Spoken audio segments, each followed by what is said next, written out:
Talk about a Sweet 16. We now know which figure skaters are heading to the Winter Games in Italy to represent the U.S., and the squad for this year's games could be one of the strongest U.S. teams ever. Not only will they be anchored by the best men's figure skater in the world, the so-called quad god himself, Ilia Malinin. Malinin has won every single event that he's been in since December 2023. Also, three of the top female figure skaters in the world, Alyssa Liu, Amber Glenn, and Isabeau Levito. And the team isn't just made up of raw talent, it has a lot of heart. It also includes a U.S. Army private and a son who triumphed over unimaginable tragedy. CNN sports analyst Brennan is with us now to talk about this amazing team. Just how good are the U.S. chances in Italy, Christine? How high are the expectations here? Brianna, I think this team could have a fighting chance to win 4 of the 5 gold medals that are available in figure skating, which of course is one of the premier events at the Winter Olympic Games. The previous best total for U.S. Figure skaters at the Olympics, 1956. 1960, just a few short years ago, where the U.S. won 2 golds at each of those Olympics. Now, there were only 3 events back then. So it has been a long time since the Americans have even won 2 gold medals. And with Ilia Malinin, as you mentioned, anchoring the men's event, he is a huge gold medal favorite. The ice is slippery. Anything can happen. But Malinin should win the gold in the men's event, and he should anchor the U.S. team, which will be the first event at these Olympics. 3 nights of competition for a team gold medal. U.S. is the clear favorite as well in that. That's 2 that should happen in the first few days of the Olympics.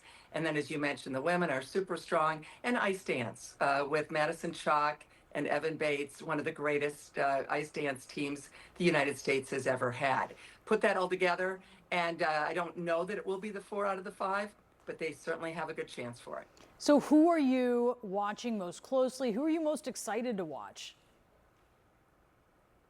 You know, the women's competition is very interesting, and the Japanese are great, and there will be a Russian skater, just one, in the women's competition. They will be allowed in. No team for Russia because of their invasion of Ukraine, but they will have one great female skater. But as you mentioned, those 3 U.S. women, they're terrific. They're all national champs. Alyssa Liu won 2 national titles at age 13 and 14, Brianna. She retired at 16. She unretired at 18. And at 19, she won the world championship.